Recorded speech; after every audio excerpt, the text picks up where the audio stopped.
Okay, we're leaving. It's a good morning. Good morning, Bentley. Yeah, good morning.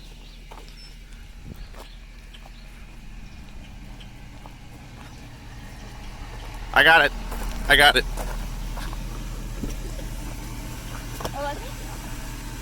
Sorry, Ben. You're staying. Whew. We're almost there. All of like 2 minutes from home. The farm's 2 minutes from home, so it's pretty easy to get to. We're gonna load up some peeps, and we're gonna head down to the tractors. Okay, we're dropping Sam, Brian's wife, off at the roller. As I run into the roller. It is 82 feet, I think. And we got this little 720 on it.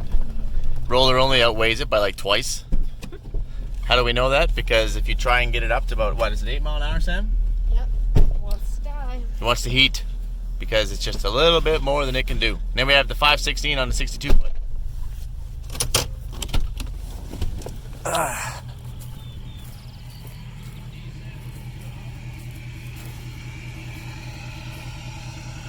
Okay.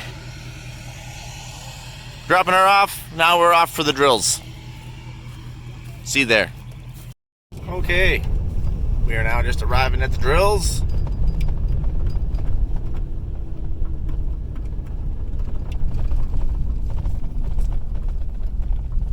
We're done all these fields down here. We're winged up and we're moving out of this country.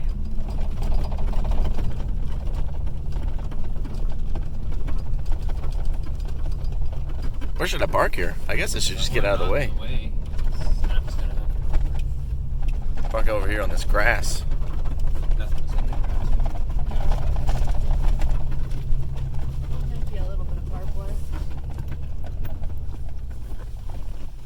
Awesome.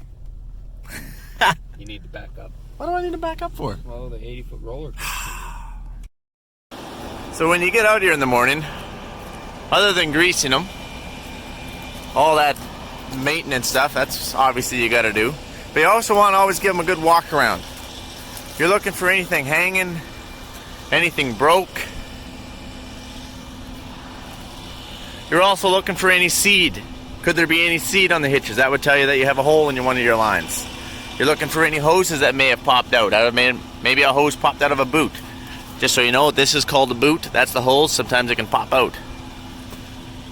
You're looking at make sure that these didn't change depth. Most of these have pins in them, but some do come out. And then sometimes they'll just go poop right to the deepest setting.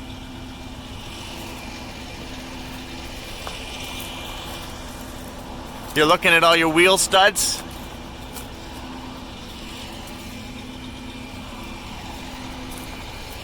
Just anything that looks out of place. That's what you're looking for. You also need to stir up your inoculant. I already did that. Using the broom handle, just stir it all up. Checking all your wheel studs. What a beautiful morning.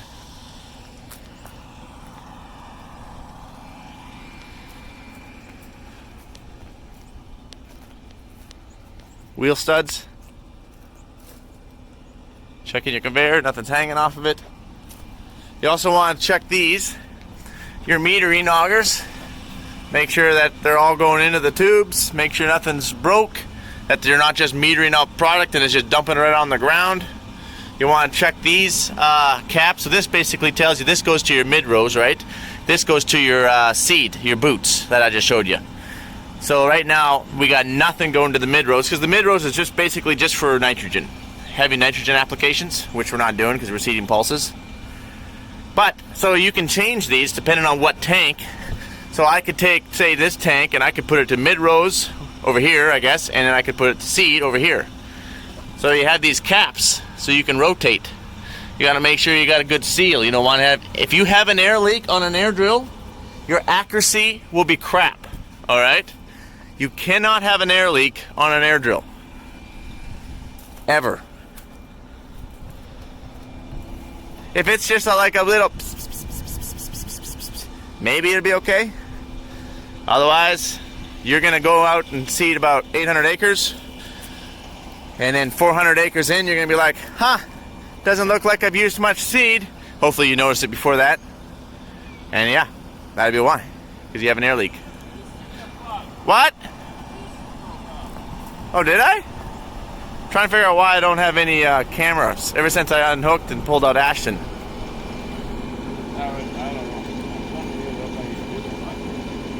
Wow. It just looks like a hunk of little plastic. Like the tumbleweeds that ride around with me.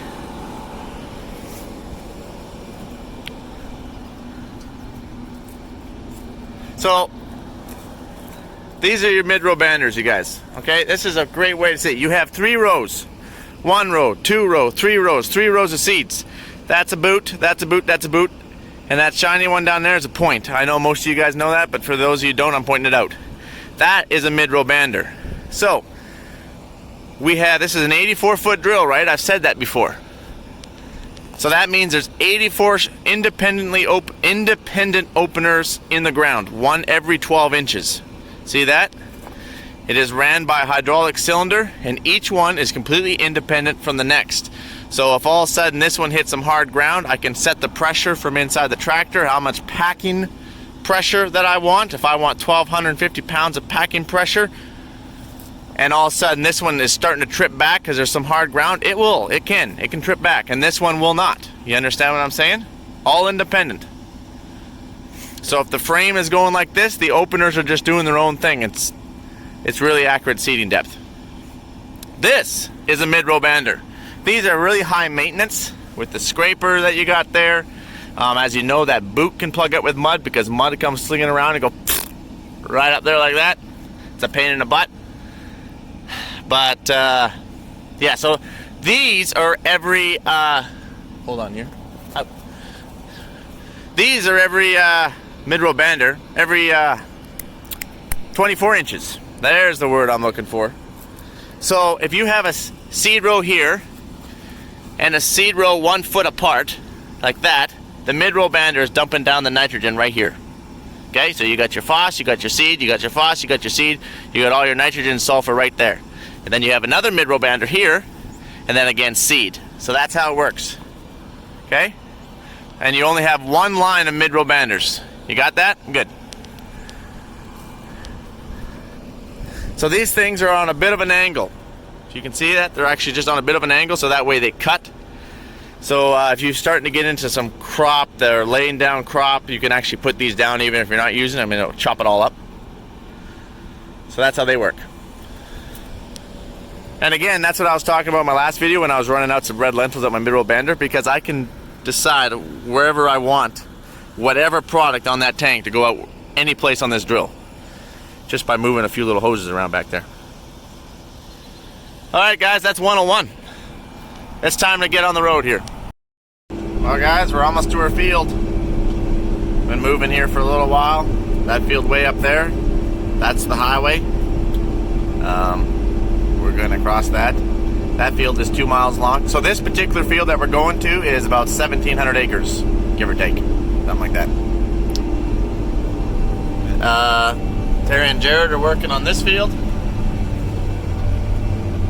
It's, I think that's a 600 acre field, 2 miles long.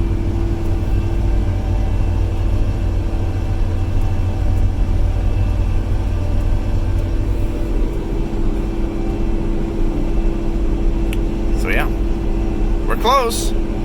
Alright guys, we just got to the new field. Just going around a mud hole.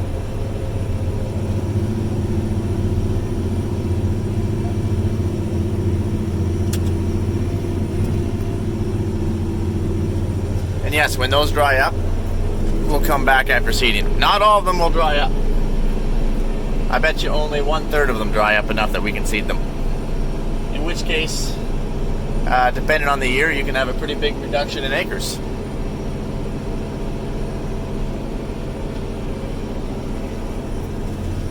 Just trying to get nice and close to a good road here.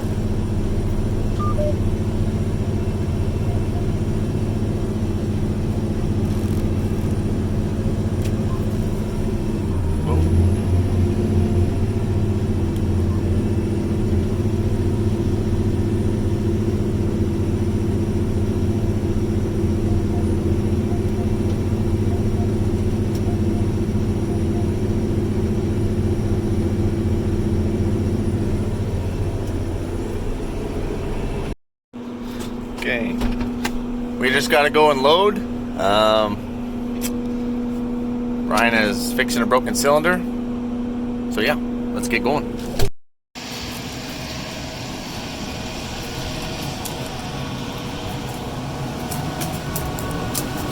Alright. Spin this puppy off.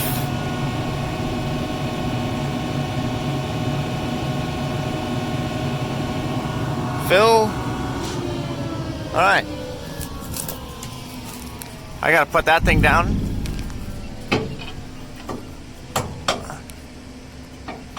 See, lots of times I forget to put it up, and that is a clunk, a head knocker. Yeah, it's bad. Alright, I'm gonna put this, I can't actually film this and do it at the same time because that conveyor is so stinking heavy, I can't hardly hold it. So apparently I gotta eat more Wheaties. So basically I get it all lined up to where I want to load. I put my Foss in the back, and then it's all lentils from there on out. So that way when the truck drives in here, he can just line himself right up, and then as he's driving in, I'll just scoot that thing out of the way, and then he'll just stop right there and I'll swing it back in. In theory, that's normally how it works. So our Foss is low but not empty. These two I haven't drained down yet. This one is going into this one because this one is empty. And you're like, Mike, why are you wasting your time? Why are you loading right now if you're not even empty? Well, we can't all run empty and then decide to load. That is not efficient. We can't haul these trailers plumb chucking full because we're overweight for the roads. Even if we wanted to, we can put a whole Super Bee into one cart. So do we all just want to run empty and then just stop and wait for the truck? No, I don't think so. So when the truck comes, you load. Truck goes back, reloads, it comes back, another drill loads. That drill loads, another truck comes, it loads, so on and so forth.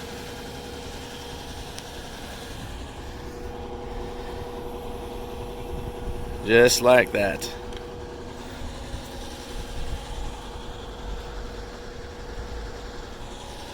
Okay, I better get down there and wait for him here. Lots of times I like to put my hands on these railings and just slide. Woo! One time it didn't work well for me though.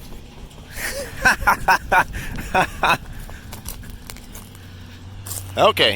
Alright. We're loading up some more Foss.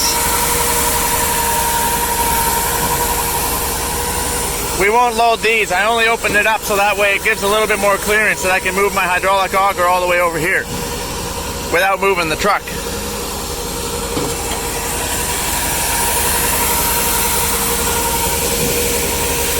Let's go look at what Brian's doing right now.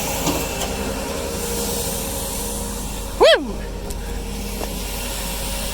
Brian, what are you doing? He's fixing. Trying not to get covered in oil. So what happens, see that cylinder, that pin popped out? Yeah, you're like, oh man, Mike, you obviously broke that pin or it popped out. No, the problem is it pops out. I'll tell you why. These little cotter pins, they just get kind of worn because this pin moves a little bit every now and then this cotter pin, it just comes out. And then you just lose the pin. And then when it shoves the cylinder back down with no pin, it just spreads these things like a Y and it's wrecked. My third one. And this is the third one. I did one last night, so that's annoying. Yeah, I know. We should just go through and check every pin, which we try and do. But the pin can look fine and then not be fine. Yeah. Holy crap, we got to go back and check this thing. Woo!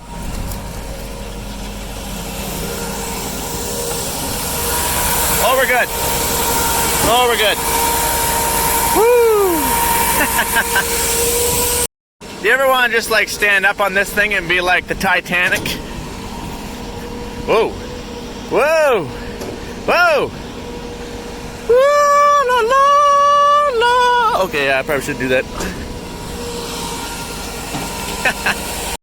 There's Jethro. That's my old Jay's truck that I bought. It's an awesome old Mack truck.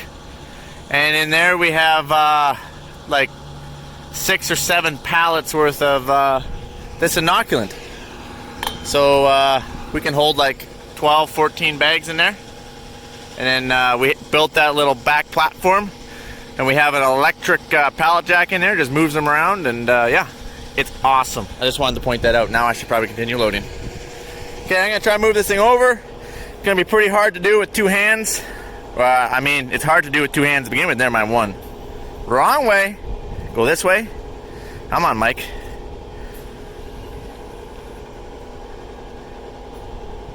Come on, Mikey. Come on, Mikey. You got this, Mikey. You got this. Whoop, whoop, whoop. You got this, Mikey. How we doing down there? Okay, we're good. I'm gonna lower it in a little more here. And on. Wow. That's Lee. He's originally from the UK. Awesome guy. So these conveyors will load a lot faster than what it is right now, but as I was saying in my last video, I've slowed the fan down so that way I can keep from cracking this stuff very much. Since I slow the hydraulics down, which slows the fan down, it also slows down my conveyor. And I always forget to turn it back up when I want to load. So I'm going to grab a few of these. So these are actually red lentils. And the reason why they're blue is because they got seed treat on them. I know I'm fine. It's not hard to me any. Okay? That seed treat we put on them is for disease.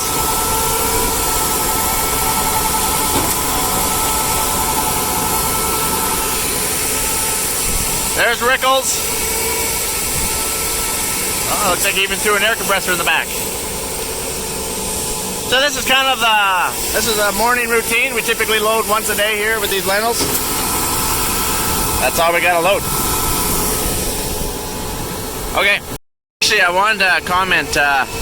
This whole drill cart setup is around 100.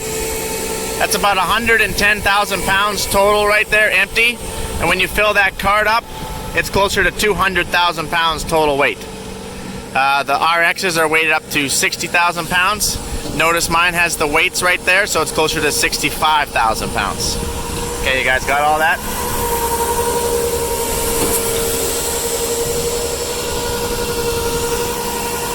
This hopper is just about empty, and then we'll move to the next one. As I'm loading here, I just keep remembering things. Since I didn't see these two hoppers out, I'm going to start with these two and drain these before I start with this fresh stuff. Only because sometimes if it sits in there for a long period of time, it kind of gets compacted down, and you don't want to have any bridging at the bottom.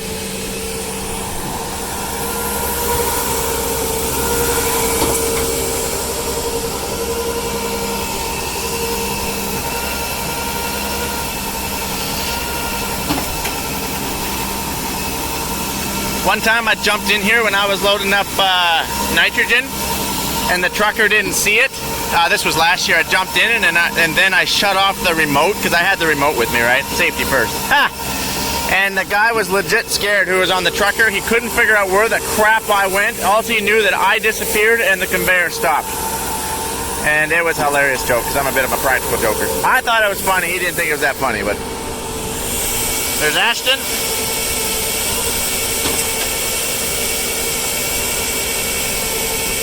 Alright guys, we're wrapping up here. I'm just lowering this thing down.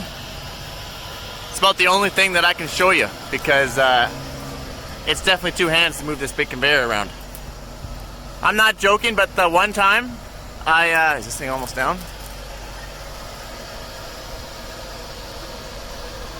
One time I had it out like this, right? Basically how I had it when we first started the video. And I lifted it up, and there was a big wind coming from the other direction, from behind me, is what I'm trying to say. Lifted it up, and it just took off. The conveyor just, whoosh, and here I am, like, and I just skidded all the way over to the tank. And I'm like, oh, apparently I got to eat more. How's it going, Ashton?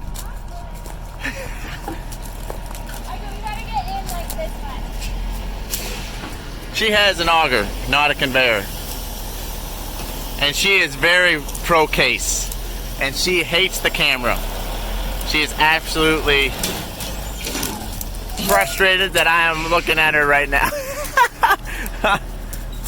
So, for those of you who do know, she is my fiance. For those of you who don't know, she is my fiance. There we go. Okay, Ashton, I'm out. Peace. We should go to work. Oh yeah, so since we just got to this field, we gotta do a run check. So you turn on the tanks that you want. So I'm gonna turn off that one because remember I said I didn't want to run out one anymore. And then just hold it. Hear that seed? Hold it. It's metering out right now. Okay. All this is doing is we're checking all of our runs just to make sure we don't have any plugged ones anywhere. So they're kind of angled in threes. So yep. And now you just look on an angle. You just look up them. You can see the seed. You can see the seed. There's seed right there. See that? All the way up. And that's what you do. Seed, seed, seed, seed, seed, and seed. So you guys get the point. But that's what you gotta do just to make sure. Hey guys, you see those plugs out there? Right there. Out in the distance, right by that water. For some reason, we're having a little bit more trouble getting through this canola stubble.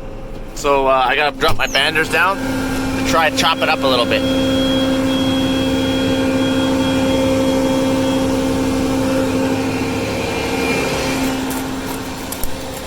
So, this stuff like this, yeah, I'm having trouble with this stuff.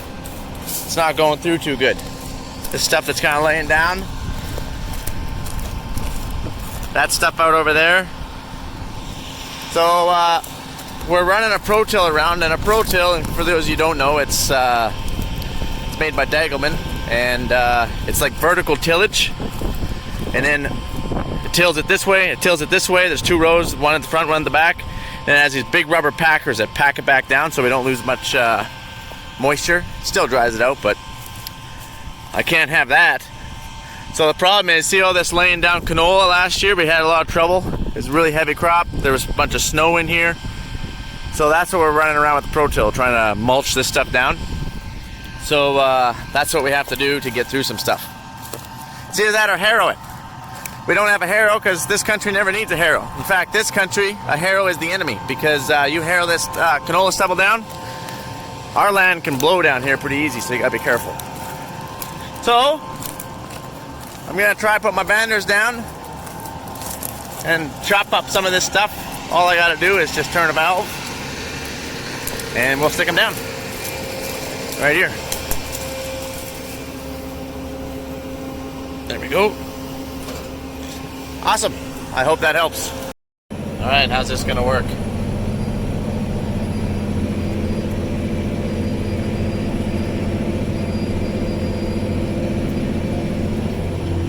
Oh, that helped.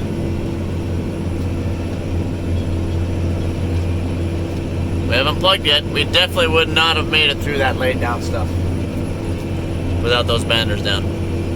So that's a good sign. See here, we got some laid down stuff. Watch for it.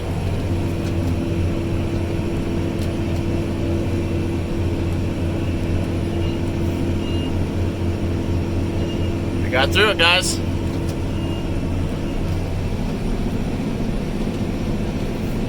The only downside is, as you know, that I go through mud and I can plug up about 18 banders. If I seed 500 acres today with my banders down going through mud, I bet you I'll plug them all, especially with no air going through them to help push out the mud. Not that air really pushes out any mud, but it makes me feel better. So I'm going to definitely have to do a whole pile of unplugging whenever I want to use my banders again. So yippee! Woo! Alright, we gotta just wake our way over there to Ashton. She plugged up some of her lines and she's in need of my trusty DeWalt. So yeah, we're just gonna head over there while she waits for us. I don't think you can tell, but that boom in the air, she is loading up her inoculant as well. Alright, we're just gonna stop here and run out there. Hey, what happened? She hates it when I film her all the time. You stole my tools and didn't give them back. Okay, the crescent wrench, yes, but you can use the DeWalt. Can I help you? Oh, I could probably use your help.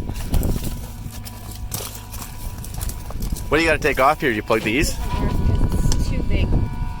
I need a deeper socket. Oh, I got that. I brought the wrong one. I brought the one for the... Top. Oh, this is a bigger problem. How many did you plug? One big post. Oh, just one. That's not bad. I'll go run and grab it. All right, we got the right end. Here, I can take that off. You want to hold the camera? You're going to get sandblasted by lentils. Here, you hold the camera. Put that down there.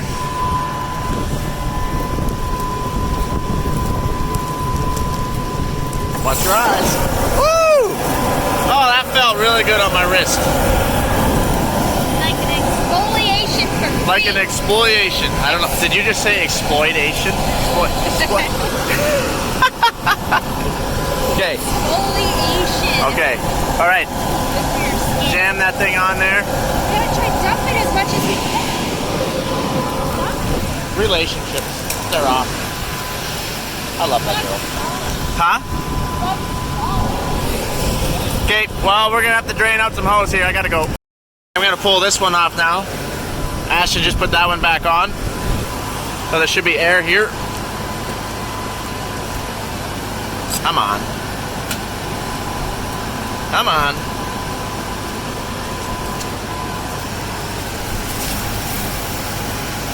Come on. Here it comes. There it comes. Woo! Okay, I'm gonna jam it out here. See, that's full. Wow.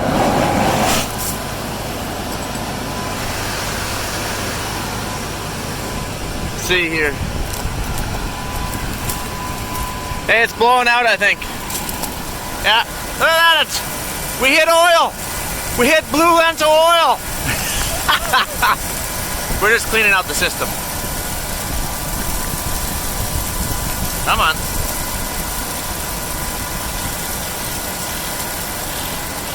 Boy. Oi! Okay. Well, we got it now. So, I don't really want to put my face over this to take a lentil to my glasses. Woo!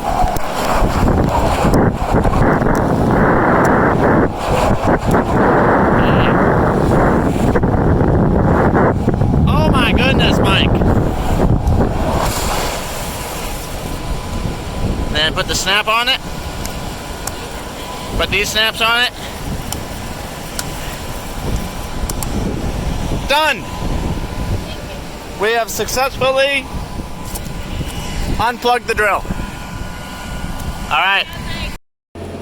Well, we got Ashton going, and so yeah, it's only like 20 after 11 in the morning, and I already have like 40 some minutes of run time that I gotta kind of cut out a little bit. So either I'm gonna put a part 2 on this, or I just won't put a part 2, in which case I guess your video ends at 20 after 11. Ha! What else could go wrong? You're right, maybe I should do a part 2. Anyway, thanks for hanging along with me, guys. And I'll try and throw up a part 2. And if you guys are liking this, hit the like button, subscribe, and check out my Patreon account. I'm always posting up on there as well. The link is in the description of this video. Otherwise, you guys are awesome. Thanks so much for all your support and all your interest in what I do. Adios, amigos.